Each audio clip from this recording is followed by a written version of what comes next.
بسم اللہ الرحمن الرحیم۔ ناظرین، آج کا دوسرا ویلاگ اور پیج ہے 431 معارف و مسائل۔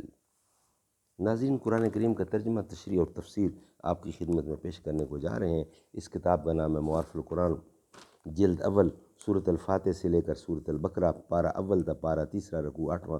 رائٹر اس کتاب کے حضرت مولانا مفتی محمد شفیع صاحب رحمۃ اللہ علیہ، جو کہ مفتی اعظم پاکستان ہے۔ بسم اللہ الرحمن الرحیم۔ الحمد للہ وکفیٰ وسلام علی عبادہ الذین اصطفیٰ۔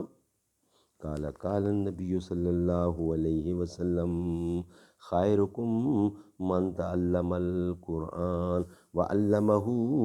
جو لوگ بہترین وہی ہوتے ہیں جو خود کو قرآن پڑھیں، دوسروں کو پڑھائیں، لکھائیں اور سکھائیں، وہی بہترین لوگ ہیں۔ انہی کی طرف اشارہ کیا ہے حضور اکرم نے۔ ارے او آسمان والے، بتا اس میں برا کیا ہے، خوشی کے چار جھونکے گر ادھر سے بھی گزر جائیں۔ معارف و مسائل۔ جب مسلمانوں کا قبلہ بیت المقدس کی بجائے بیت اللہ کو کر دیا گیا تو یہود و نصارہ اور مشرکین جو اسلام اور مسلمانوں میں عیب جوئی کی فکر میں رہتے تھے، ان میں بڑا شور و شغب ہوا اور طرح طرح سے رسول اللہ اور اسلام پر اعتراضات کا سلسلہ جاری کر دیا، جس کے جوابات پچھلی آیات میں بڑی توضیح و تفصیل کے ساتھ ذکر کیے گئے ہیں۔ ان آیات میں ایک خاص انداز سے اس بحث کو ختم کر دیا گیا، جس کا حاصل یہ ہے کہ تم نے سارا دین صرف اس بات پر منحصر کر دیا کہ نماز میں انسان کا رخ مغرب کی طرف ہونا چاہیے یا مغرب کی طرف ہو یا مشرق کی طرف۔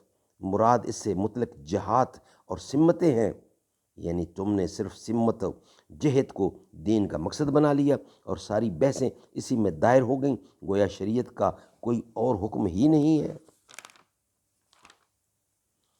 اور یہ بھی ہو سکتا ہے کہ اس آیت کا خطاب یہود و نصارہ اور مسلمان سب کے لیے ہو، اور مراد یہ ہو کہ اصل بر اور ثواب اللہ تعالیٰ کی اطاعت میں ہے، اور جس طرف رخ کرنے کا حکم دیں وہی ثواب و ثواب ہے۔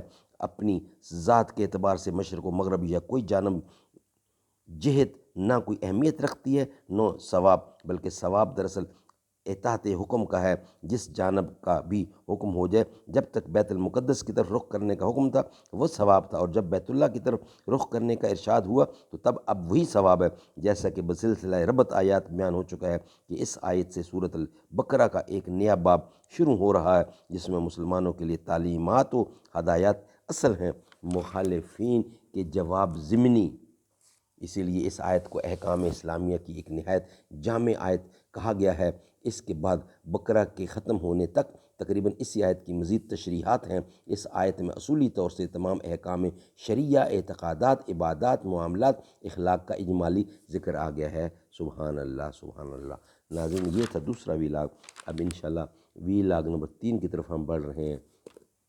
ویلاگ نمبر 3 آپ کے سامنے پیش کرنے کو ہم جا رہے ہیں۔